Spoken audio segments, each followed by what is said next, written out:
വേദിയിലിരിക്കുന്ന വിശിഷ്ട വ്യക്തികളെ, വിശിഷ്ട സഭാവാസികളെ, എല്ലാവർക്കും എൻ്റെ നമസ്കാരം. ബാലകൃഷ്ണൻ ഇത് 2-3 ദിവസം മുമ്പ് എന്നെ വിളിച്ച് പറഞ്ഞു ഇങ്ങനെ മേക്കോസിൻ്റെ ഒരു പരിപാടി മടപ്പള്ളി നടക്കുന്നുണ്ടെന്ന്. അപ്പോൾ അതറിഞ്ഞപ്പോൾ എനിക്ക് വളരെയധികം സന്തോഷമുണ്ടായി. കാരണം വെച്ചാൽ സന്തോഷത്തിൻ്റെ കാരണം ഒന്നിച്ച് പഠിച്ച ആൾക്കാരെ മുഴുവൻ കാണാമല്ലോ എന്നുള്ള ആഗ്രഹത്തിലാണ് പുറപ്പെട്ടത്. പക്ഷേ ഇവിടെ വന്ന് നോക്കുമ്പോൾ 1-2 പേരേ ഉള്ളൂ, ആരെയും കാണുന്നില്ല. ഒന്ന് തില്ലേരി ഗോവിന്ദനും ഒന്ന് ബാലകൃഷ്ണനും. ബാലകൃഷ്ണനും ഞാനും പിന്നെ വളയ ഹൈസ്കൂൾ 6ാം ക്ലാസ് മുതൽ SSLC ക്ലാസ് വരെ ഒന്നിച്ച് പഠിച്ചതാണ്. അപ്പോൾ ഈ 66-ലാണ് ഞാൻ ഹൈസ്കൂൾ വിട്ടത്. അപ്പോൾ ഹൈസ്കൂൾ വിട്ടതിന് ശേഷം മടപ്പള്ളി കോളേജിനെ പറ്റി ഇങ്ങനെ നാട്ടുമ്പുറത്തെല്ലാം ഇങ്ങനെ വളരെ അതിശയമായിട്ട് പറയും പഠിച്ച ആൾക്കാരല്ല. അപ്പോൾ എനിക്കൊരാഗ്രഹം എങ്ങനെയെങ്കിലും ഒന്ന് അവിടെ കയറി പറ്റണമല്ലോ എന്നുള്ളത്. അങ്ങനെയാണ് ഇവിടെ പ്രീ ഡിഗ്രിക്ക് വന്ന് ചേർന്ന് 5 കൊല്ലം ഇവിടെ പഠിച്ച് 71-ൽ ഇവിടുന്ന് വിടുകയും ചെയ്തു. പക്ഷേ കാര്യമായിട്ട് കൊല്ലമൊന്നും നഷ്ടപ്പെട്ടില്ല. അപ്പോൾ BA ക്ലാസ്, അപ്പോൾ ഇപ്പോൾ പ്രീ ഡിഗ്രിക്കും BA ഡിഗ്രിക്കെല്ലാം പഠിക്കുന്ന കാലത്ത് ഈ സബ്ജക്റ്റിനൊന്നും ആരും അധികം ഉണ്ടാവില്ല. ഉള്ള ആൾക്കാർ തന്നെ ഇവിടെ വന്നാൽ ട്രാൻസ്ഫറായിട്ട് സ്വന്തം നാട്ടിലേക്ക് തിരിച്ചു പോകും.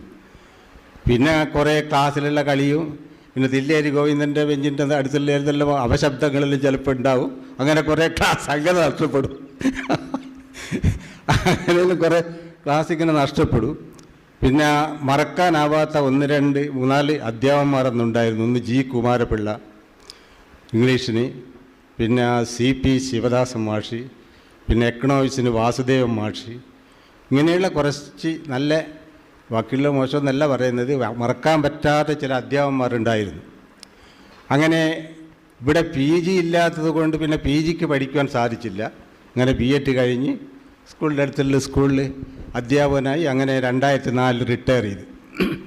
റിട്ടയർ ചെയ്തതിന് ശേഷം പിന്നെ ഇപ്പോഴുള്ള ജീവിതം എന്ന് വെച്ചാൽ ചെറിയ കൃഷിപ്പണിയായിട്ടെല്ലാം ഇങ്ങനെ നടക്കുകയാണ്. ഇപ്പോൾ തീരെ പിന്നെ 3 കുട്ടികളാണുള്ളത്. മൂത്ത മകൻ വടകര കോടതിയിലാണ്, ഒരുത്തൻ ഉമ്മത്തൂർ ഹയർ സെക്കൻഡറി സ്കൂളിൽ, മകള് പിന്നെ ദാറുൽ ഉദയിൽ തൽക്കാലം ടീച്ചറായിട്ട് വർക്ക് ചെയ്യുന്നുണ്ട്, അൺഎയ്ഡഡാണ്. പിന്നെ എനിക്ക് പറയാനുള്ളതെന്ന് വെച്ചാൽ ഈ റിട്ടയർ ചെയ്തതിന് ശേഷം എനിക്ക് അപ്രതീക്ഷിതമായിട്ട് ഗുരുവായൂർ ദേവസ്വം ബോർഡ് ഇറക്കിയ ശ്രീമദ് ഭാഗവതം എന്ന 8 വോളിയുള്ള പുസ്തകം എൻ്റെ കയ്യിലുണ്ടായിരുന്നു. ഇതുവരെ എനിക്ക് മറിച്ച് നോക്കാൻ സാധിച്ചിട്ടില്ല. അപ്പോൾ അത് ഞാൻ ഒരു ദിവസം ഇങ്ങനെ എടുത്ത് ഒരു ഏകാദശ സ്കന്ധം എടുത്ത് വായിച്ച് ഇങ്ങനെ നോക്കുമ്പോൾ നല്ലൊരു രസം തോന്നി. ഇപ്പോൾ അതിലിപ്പോൾ 1-2 മണിക്കൂർ രാവിലെ ഞാൻ അതിൽ ചിലവഴിക്കുന്നത് കൊണ്ട് എനിക്ക് മനസ്സിൽ വലിയൊരു ആനന്ദമാണ് ഇപ്പം കിട്ടുന്നത്. എന്താണെന്നറിയില്ല. അപ്പോൾ ഇന്നത്തെ വിദ്യാഭ്യാസത്തിൻ്റെ ഒരു ന്യൂനത അതാണ് എനിക്ക് തോന്നുന്നത്. കുട്ടികളിൽ പിന്നെ മാനസികമായ വികാസത്തിന്, ഇപ്പോൾ ഉദാഹരണമായിട്ട് ഇപ്പോൾ 8, 9, 10 ക്ലാസ്സുകളിൽ പണ്ട് പിന്നെ പൂന്താനത്തിൻ്റെയും എഴുത്തച്ഛൻ്റെയും അതുപോലെ തന്നെ മഹാകവി വള്ളത്തോളിൻ്റെയും കുമാരനാശാൻ്റെയും എല്ലാം കവിതകളുണ്ടാവും. ഈ 10 വരി കവിതയെല്ലാം എന്നൊരു കുട്ടിയോട് പറഞ്ഞാൽ ആർക്കും അറിഞ്ഞുകൂടാ. അപ്പോൾ അതെല്ലാം വേണമെന്നുള്ളതാണ് എൻ്റെ അഭിപ്രായം. പിന്നെയെന്ന് വെച്ചാൽ ഇപ്പോൾ ബാക്കിയുള്ള കാര്യവും എൻ്റെ കൂടെ ഉണ്ടായിരുന്ന ആൾക്കാരൊന്നും ഇപ്പം കുറേ ഇല്ല, എല്ലാവരും വിട്ടുപിരിഞ്ഞ് പോയി. പിന്നെ അത് പിന്നെ പ്രകൃതി നിയമാണെന്നല്ലോ, നമ്മൾ വിളിക്കുന്നേരത്ത് പോകാണ്ട് യാതൊരു നിവൃത്തിയുമില്ല. പിന്നെ പണ്ട് PB ഷെല്ലി എന്നൊരു കവി ഇവിടെ 2 കവിത വരിയാണ് എനിക്ക് ഓർമ്മ വരുന്നത്.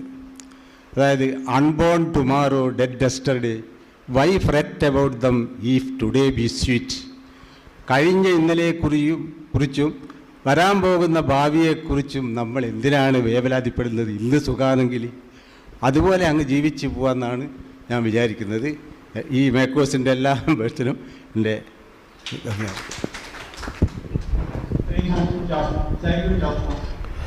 അഡ്വക്കേറ്റ് സന്തോഷ് സുരേന്ദ്രൻ